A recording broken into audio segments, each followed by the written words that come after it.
Bonjour à tous, bienvenue sur Vie TV. Une bien-aimée m'a demandé récemment comment est-ce qu'on fait pour devenir un privilégié de Dieu, comment est-ce qu'on fait pour devenir une personne en qui la faveur de Dieu déborde.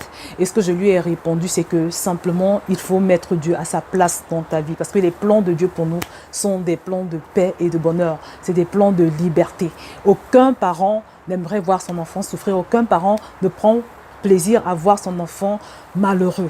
Le Seigneur ne veut que notre bien. Contrairement à ce que certains pensent, Dieu ne veut que notre bien. Il nous aime comme personne sur la terre. Et tout ce qu'il nous demande, c'est de lui redonner sa place dans chacune de nos vies. Dieu veut que tu lui donnes la place qui lui revient dans ta vie. Et la première question que tu dois te poser, à chaque fois que tu observes les gens faire preuve de passion pour le Seigneur, tu observes les gens qui sont en feu pour Dieu et tu te demandes ce qui se passe dans leur vie, tu ne comprends pas ce qui leur arrive. Si jamais tu es de ceux-là, tu te poses souvent cette question, ça veut dire que tu dois t'interroger sur la nature de ton salut. C'est-à-dire que tu as certainement accepté Jésus, mais est-ce que tu l'as rencontré? Parce que c'est possible d'accepter Jésus sans toutefois le rencontrer. Il y a une différence entre accepter Jésus intellectuellement. Peut-être qu'il y a eu une circonstance, tu t'es retrouvé quelque part où on t'a dit que oui, si tu n'acceptes pas Jésus, tu vas aller en enfer et tout le reste. Et tu l'as accepté. Tu as fait la prière du salut parce que tu avais peur. Peut-être que, par exemple, il y a une dame, je connais une dame qui était très riche. Je me rappelle que quand elle s'est convertie, elle a connu Dieu. Elle voulait vraiment que tout le monde autour d'elle connaisse Dieu. Elle évangélisait beaucoup. Et il y avait des personnes dans sa famille qu'elle avait l'habitude d'aider. Elle les aidait financièrement. Et un jour, elle les a appelés, elle les a fait asseoir. Elle leur a dit, à partir d'aujourd'hui, si vous voulez que je continue de vous aider, vous devez accepter mon Jésus. Donc tous, ils ont accepté de faire la prière du salut.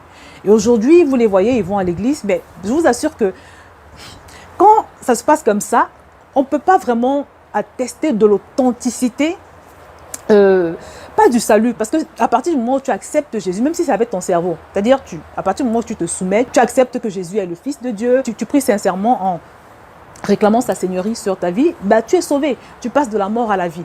Mais moi, je parle maintenant de rencontrer Dieu. Tout le monde peut accepter Jésus facilement, mais pour ce qui est de rencontrer Jésus, d'accord ? Cela est réservé à des personnes qui manifestent la soif.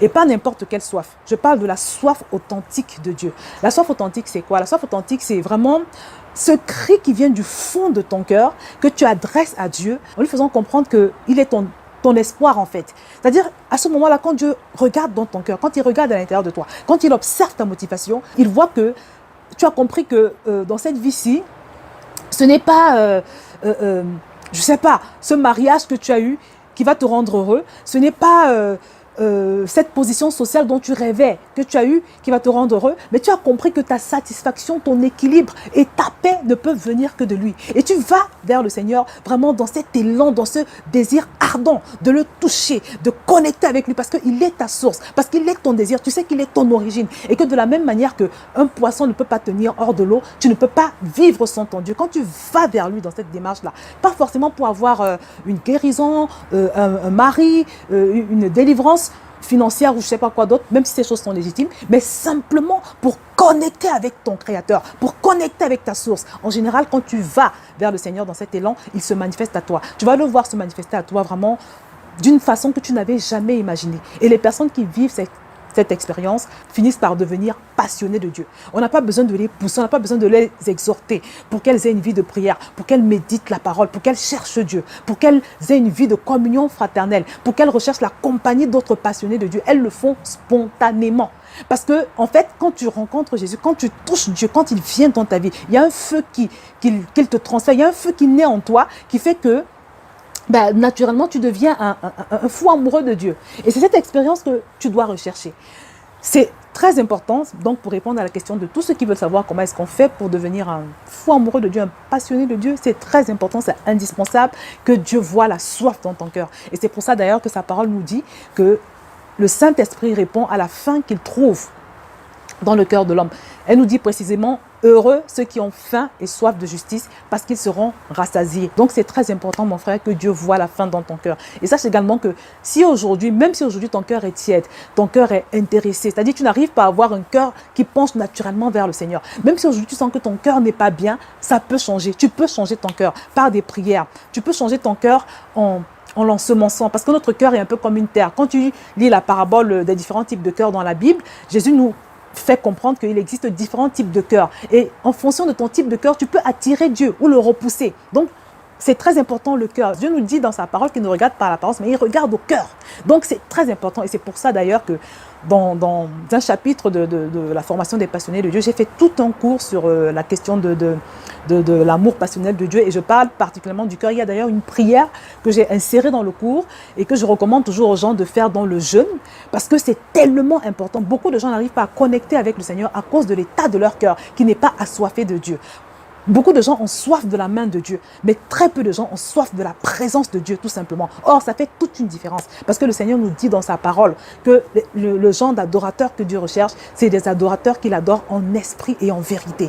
Dieu veut que tu sois vrai, que tu sois pur, que tu sois sincère, que tu sois authentique quand tu vas vers lui. Et ce n'est qu'à ce genre de personnes qu'il va se manifester, qu'il va se révéler en général. Les autres, vous allez accepter Jésus intellectuellement, mais ça ne va pas pouvoir aller plus loin que cela. C'est très important vraiment d'être authentique, d'être profond, d'être sincère, de ne désirer que le Seigneur quand on va vers lui. Vous voyez? Donc c'est ce qui peut faire la différence. Je donne plus de détails en ce qui concerne cette soif. Je parle en détail de tout ce qu'il faut faire pour avoir la soif, pour créer la soif de Dieu dans son cœur, de manière à pouvoir l'attirer. J'en parle donc en détail dans la formation des passionnés de Dieu qui commence ce vendredi. Il y a une nouvelle session qui va reprendre donc, ce vendredi. Je vous invite vivement à vous y inscrire parce que l'équilibre, la satisfaction, le succès, la libération commence par mettre Dieu au centre, par faire de lui l'objet de notre passion. C'est son plus grand commandement. Et s'il en a fait le plus grand commandement, comme je le dis toujours, c'est parce qu'il sait que c'est la base de tout. C'est quand Dieu est au centre de ta vie que ta vie commence, si je peux le dire ainsi. Que ta vie commence véritablement et que tu commences à marcher vers le chemin, le couloir de ta destinée. Je vous invite donc à cliquer en bas de cette vidéo pour vraiment donner l'occasion, l'opportunité au Seigneur de vous visiter et de vous permettre d'entrer dans son agenda, de vous caler dans son agenda. Parce que l'agenda de Dieu, le plan de Dieu, la prévision de Dieu, c'est que tu vives dans une communion parfaite avec lui, dans une communion parfaite avec son Saint-Esprit. Et à l'heure où je vous parle, je suis en train de retravailler justement le chapitre sur l'amour passionnel de Dieu parce que c'est tellement important, c'est tellement important pour tous les enfants de Dieu. Donc vraiment, si tu t'inscris, mon frère, ma soeur, je te promets que tu vas passer à une autre dimension dans ta relation avec le Seigneur. Si tu ne l'avais jamais rencontré, pendant que tu t'inscris à cette formation et que tu disposes ton cœur, je te promets que tu vas passer de la classe des gens qui ont simplement accepté Jésus à la classe des personnes qui ont rencontré Jésus. Parce que c'est la rencontre de Jésus qui fait la différence. Je te laisse donc cliquer en bas de cette vidéo et la partager. Je vais m'arrêter là et je te dis à très bientôt sur VTV.